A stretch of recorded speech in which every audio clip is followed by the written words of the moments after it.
Karen Nortman, after previous incarnations as a secondary social studies teacher and a test developer, returned to her childhood dream of writing a novel. She and her husband Butch originally tent camped with their children, were young, and switched to travel trailer when sleeping on the ground lost its romantic adventure. They take frequent weekend jaunts with friends to parks in Iowa and surrounding states, plus occasional longer trips. Karen has 3 children, 8 grandchildren. She loves reading, gardening, and knitting, and can recite the 99 counties of Iowa in alphabetical order. Now, all of those are impressive, but the last one gets me. It was something we had to learn in 6th grade, and most of us in our class can at least get to M now. So it doesn't have much use, but... Well, I imagine it's fun to do around the campfire since you do a lot of camping. The conversation lags at all. You're like, hey, I have a trick. Conversation doesn't lag much when we're camping.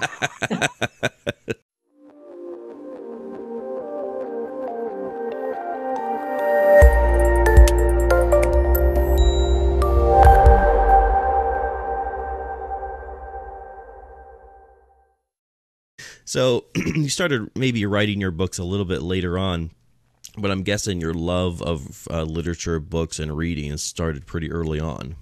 Oh, yes. So Yes, you were a big reader when you were a kid?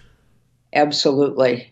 I have told my grandchildren when their parents berate them about having their videos in front of their face all the time that my parents used to say, "Get your nose out of that book," usually because I was supposed to be washing dishes or watching a brother or sister or something. Wouldn't So, that be a good problem to have these days? yeah. Too much reading. Oh my goodness, what are we going to do?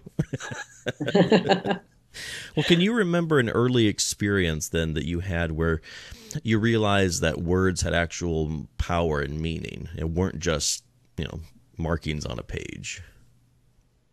Oh, that's a tough one. I think I was always impressed with books and Mm-hmm. what people could write. And one set of books that I grew up with were the Betsy Tacy books. Maud Hart Lovelace grew up in Mankato, Minnesota, and I lived about 20 miles from there. Her husband wrote King Kong for a little bit of reference there, Oh, wow, okay. but Yes. she wrote a series of books kind of like Little House on the Prairie, except they were growing up in Mankato in the early 1900s. And my grandmother knew her, so she would Oh, give us a signed book every year for Christmas, very fun. my cousin and I. And I just loved the books and the idea of creating all this. And it just fascinated me that somebody so close by Yeah. had actually published a book. That Yeah. was exciting. Yeah, that always does seem like it's, the people who do those sorts of things always live far away in this, like in their ivory Yeah. towers. And then, so it sounds like, so that was somebody local writing about local. And Yes. you've kind of taken on that mantle in a way, I think, with your series. Can you tell us a little bit about your series and what it's about? Well, the first series and the longest one that I have is the Frannie Shoemaker Campground Mysteries. Mm-hmm. And I did do some writing in grade school and high school, some really bad stories that fortunately haven't survived. But then I taught for 22 years and I worked at ACT for 18 years. So it wasn't until I retired and with a family and everything, I just didn't have time. And it started because I was given a Kindle for Christmas, and this was back in 2011, and when I retired, and I wanted to download a mystery for a camping weekend. And I thought it would be fun if it was something with a camping theme. And the only ones there were then were Nancy Drew and the Hardy Boys from way back. Right. So when I decided, and I thought, gee, that would be a fun thing to write. So that's how they got started. Mm-hmm. Most of them are based on an actual park The first one, Bats and Bones, is based on Makokata Caves Mm-hmm. State Park in Iowa. The second one is at Ledges. The third one's in southeast Minnesota along the Root River Valley. Mm-hmm. Fourth one's at Beeds Lake in northern Iowa. The fifth one is at Backbone. Then there's one in Missouri and one in New Mexico and one in the Upper Peninsula of Michigan. Oh, okay. So Awesome. but all of them except one are based on an actual park. Right. And then, of course, with the exception of that one, are these places you've actually visited and camped at? Oh, yes. Okay. Yeah. So you've done a lot of on the ground. I was going to ask you how much research you have to do. So obviously you've been to these places. Do you do any research as you're going, or you just stick with stuff that you've learned while you were visiting there? No, I've researched them further. The rangers have been helpful. Right now I'm working on one. It'll be the 9th one in the series, called The Corpse of Discovery, which is based on Lewis and Clark State Park over on the Missouri River, which could be underwater right now. I don't know. But I have been in contact with the ranger there we've camped there twice, but we've never been able to go to the visitor center. It wasn't open when we were there, so I'm going to make arrangements to go over there and check that out. That'd be great. So you're writing a series. Do you think writing books in a series is easier or challenging than maybe writing writing standalone books? I think in the case of these mysteries, it's easier because I have my characters established. There are basically 4 main characters, 2 couples that camp together a lot. Mm-hmm. And so they're ongoing through all the books. My second series is the time travel trailer, right, which came about because I had contact with a couple of groups of women who refurbish old campers. They call them canned hams a lot of times because that's what they look like. And they just do a fantastic job of redoing these trailers. Anyway, so just going in one is like a trip back in time. Right. And I read the Stephen King's 11/22/63 about that time where the time portal is in an old dining car. And so I thought, how great it would be to have a time portal in a trailer that you could take somewhere, right, you know. And so that was, the first one was intended as a standalone book. And I got an email from a reader, a woman in California who's a member of the Sisters on the Fly, which is a big outdoor women's group. They have like 7,000 members or something. Oh, wow. Nationwide.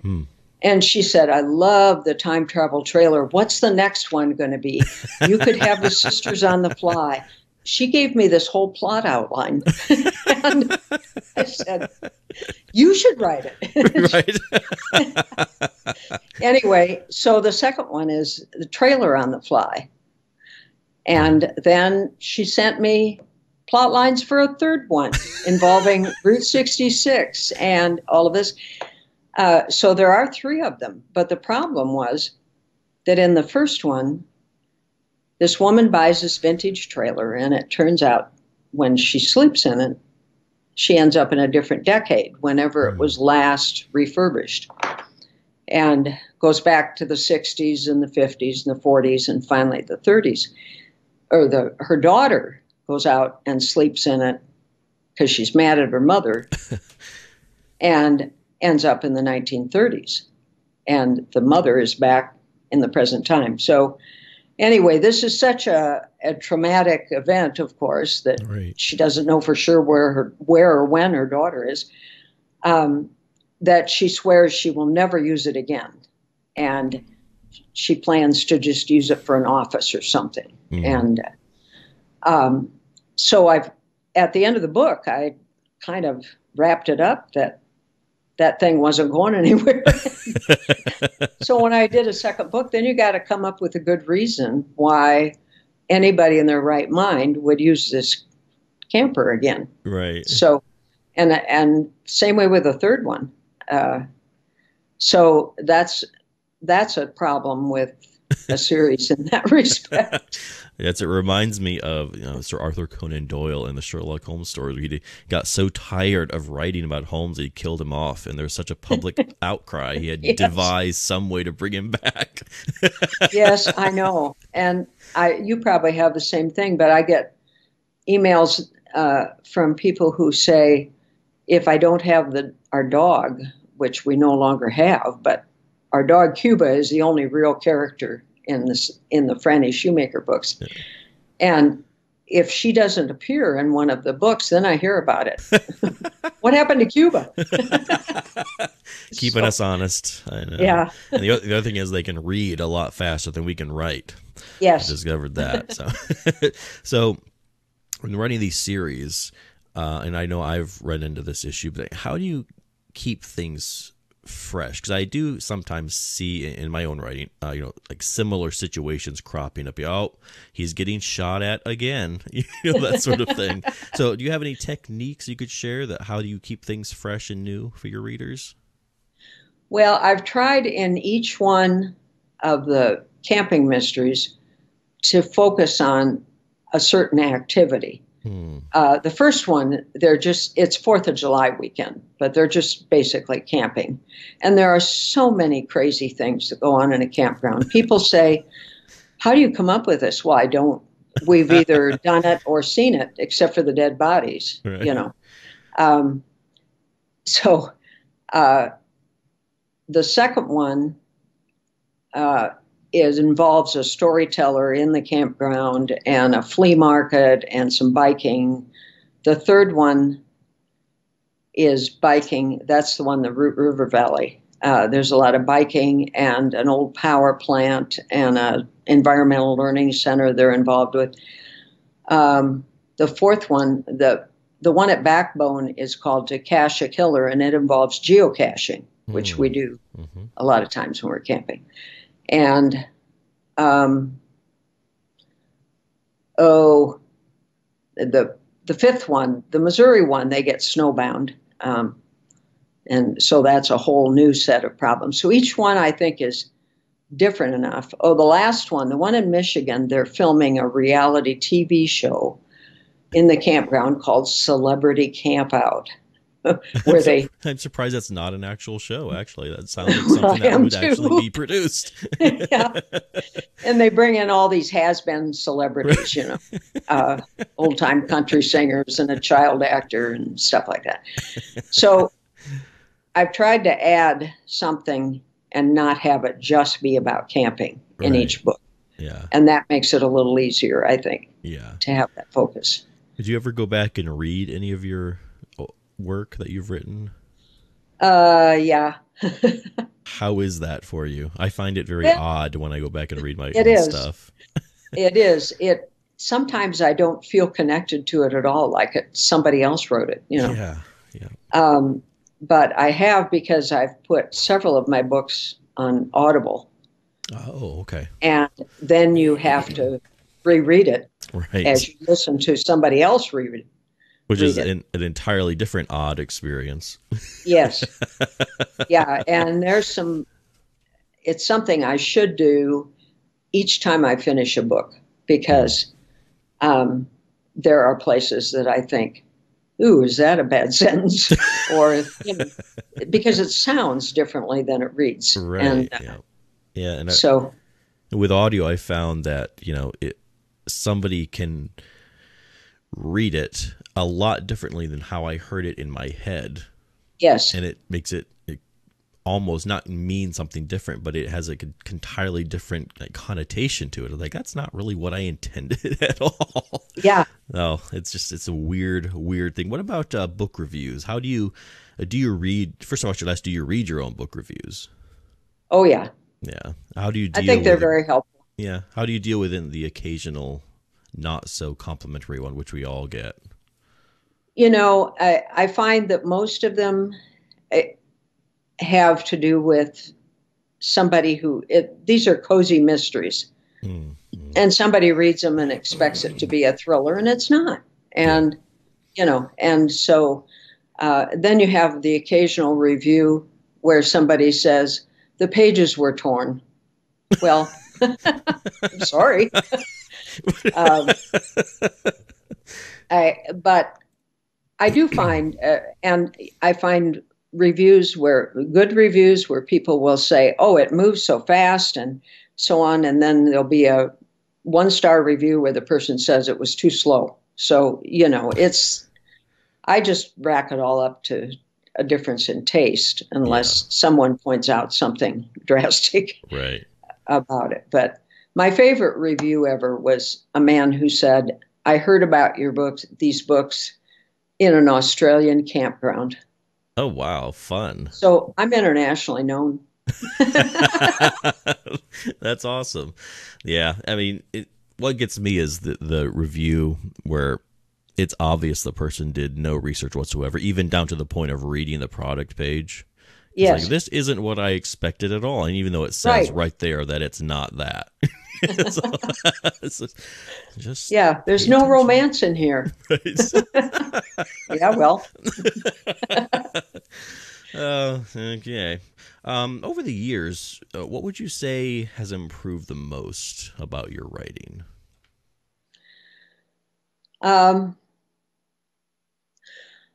think my dialogue is probably the strongest thing in my books, and the characters. I have a lot more problem with plots than I do with characters, but cozy mysteries are predominantly character driven, I think. Right. And, the plot is really kind of secondary. And so I keep working at it, but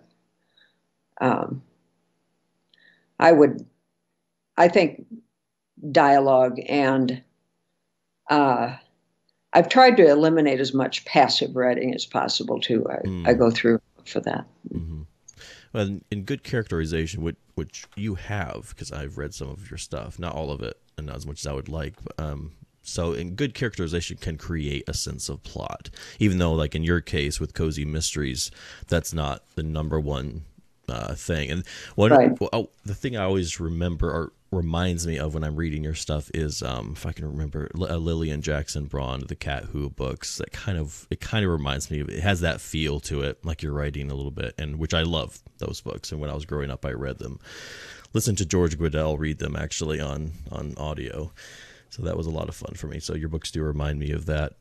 If you could tell your younger writing self anything, what would it be? Start sooner. Yeah. Although it worked out pretty well,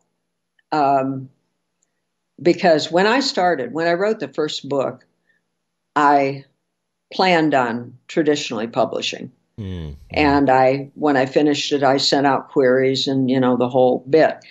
And there was an agent in New York who handles a couple of well-known cozy series, who asked for the full manuscript. And I was just on cloud 9. Yeah.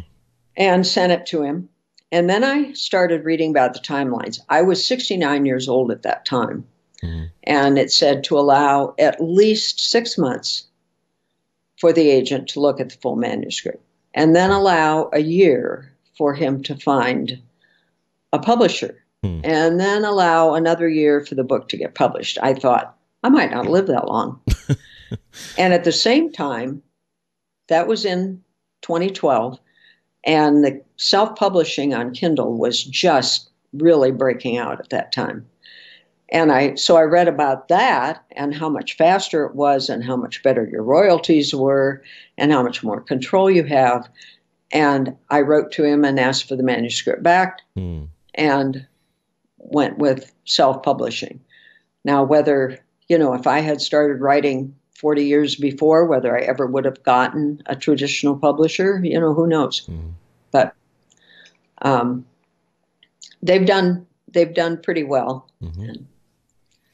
Well, yeah, and for good reason. They're really good books, and I encourage everybody to go check them out. One thing I did want to ask you is, in your process of writing, does writing energize you, or does it exhaust you, or is it a kind of a combination of the two? Oh, I think it energizes me. Mm-hmm. And when I get stuck and I put it off, and you know how that can go, Right. um, I I finally get back to it and just force myself to write a few paragraphs, and then it just kind of self perpetuates, you know, and you Mm-hmm. really get into it. But I most of the time, if I'm really into a book, I'm that's more real to me than what's going on around me. Right. I one of the short novella, A Campy Christmas, is a holiday one where they get snowbound in Missouri. And I wrote that in November, and we didn't have any snow here at the time. But I kept looking out the window expecting there to be snow because I'm writing about this blizzard, you know. And it was more, I was more in that time than I was Right. here.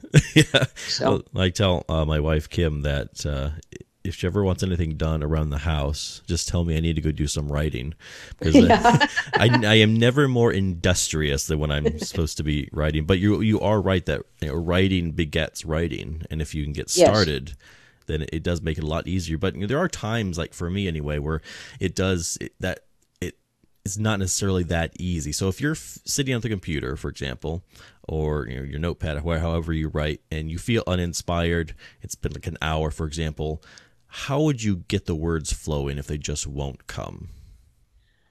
sometimes I jump ahead to something else that I know is going to happen in the book Hmm. and work on that. Um, but I don't know. I just find if I force myself to get through those first few sentences and kind of get back into it, something, I don't outline an entire book. I've tried that and I don't have very good luck with it because so many of my ideas come to me in a particular situation, you know. Right. So, I've tried so hard to do the outlining thing, because I've especially when I was, you know, trying to learn how to write and whatnot. It was the the how-to books often have that as like the number yes. one thing you have to do it this way. And so I tried really, really hard, and I've just never been able to do that. I don't know if that's just not how my mind works, or what. Now, what I will do sometimes is outline in reverse. So what I write, I'll go back and I'll outline that, because that helps keep me on track and it gives me a bird's eye view of where I've Yes. been. And sometimes we'll outline a chapter or two in advance, but that's about it. That's about all I can manage. And there is something to be said about the excitement of finding out what happens along the way. You know, that's a Yeah. lot of fun. I have done that too, gone back and particularly outline clues that I put in because then I can't remember, did I already, Right. does this person know this? Does that person know this? You know? So it is useful for that. And generally I have had an incident that started each book. Hmm. Um, the second book, The Blue Coyote, takes place at Ledges State Park over by Boone. And we were there, and our grandson was going to Iowa State. He came out for the weekend. My daughter was there. We had like about 10 people. And a little girl kept riding by on a bicycle with training wheels. And they were sort of busted training wheels. And she was too big to be riding training wheels anyway. So it's really noisy. Yeah. And every time she'd go by, we couldn't hear to talk to each other. So my husband went out in the road when she went by once, and he went out in the road and stood there and was going to ask her to wait until after we were done eating to come by again. Yeah. I think her parents probably said, "Go ride that down on that other road." Anyway, so she got off her bike to turn around and saw him standing in the road and went to a woman who was walking by and started pointing. And he came back and he said, "I'm in trouble." Pretty soon, here came the ranger and the mother and the little girl and the woman. And the mother pointed at my husband and said, "That's him. He's the blue coyote." And even the ranger kind of did a, you know, and she said, that's our word for stranger danger. So anyway, we explained the whole thing, you know, Right. but he now has a hat that says the Blue Coyote. But I got to thinking, you know, and this is how I think so many books come about. You think, what if? Yeah. And I think, what if the lady that she went to for help was the real stranger danger? Oh. In this case. And so that's where that one came from.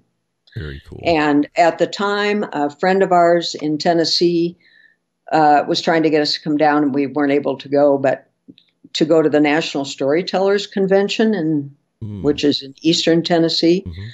And so then I got thinking about storytellers. So then a storyteller ends up in it, you know. And another one that had a very definite seed like that was in New Mexico. And we were, one spring, we went down through Texas, West Texas, and up through New Mexico. And we were headed to Santa Fe, but we were going to stay a couple nights in Roswell. Mm. And, you know, there's nothing on the roads there. I mean, there's no trees, there's no signs, there's no houses, there's nothing. And so we're driving along, and all of a sudden we come over a hill, and here's this whole line of cars. There's a roadblock, the police are up there. And we thought maybe they were searching for illegal immigrants or drugs or something. We get up there, and the highway patrolman comes over, and he says, there's 2 escaped convicts. Oh, they were transferring them from Santa Fe down to Las Cruces. And they do this with private services. And apparently the service didn't check on these guys for about 5 hours. And they were in the back of this van, you know, and they lost them, and they didn't know where. So they were assuming, since there's nowhere to hide out there, that they had stowed away in somebody's trunk or in a trailer or something. So the highway patrolman explained this. He said, I see you're from Iowa. Where are you coming from? Told him where we started in Texas that morning.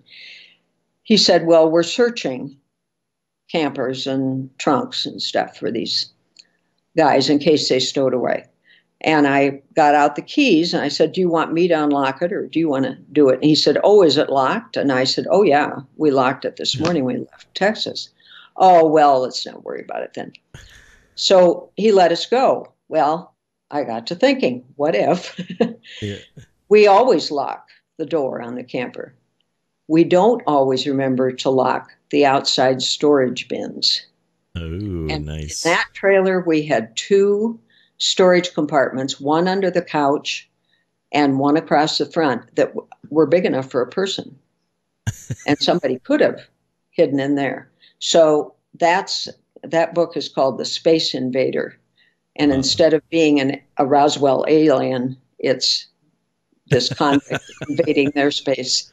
So anyway, you know, those kinds of things kind of fire it up, but then you always got to come up with a lot more. Yeah. Well, it takes the germ of an idea. And you're telling me that story, and I kind of got the creeps, and like looking behind me. Is there somebody? Is there anything you're working on right now that you could tell us about? Actually, I'm working on 3. Okay. It kind of goes, you know, a couple weeks on one. The new Frannie Shoemaker, as I said, will be at Lewis and Clark Park, and they have, this is on the Missouri River, they have a replica of the Discovery, which was the keel boat that Lewis and Clark used. Mm-hmm. And every June they do a Lewis and Clark Days, and they do a big Mountain Man reenactment where, you know, a rendezvous where you have all these reenactors come, and they have shooting contests and knife throwing contests and all of that. So there's a lot of possibilities there. And that's called The Corpse of Discovery. I do better with titles than I do plots. I'm working on, I'm really working on 2. I guess I have an idea for a 3rd.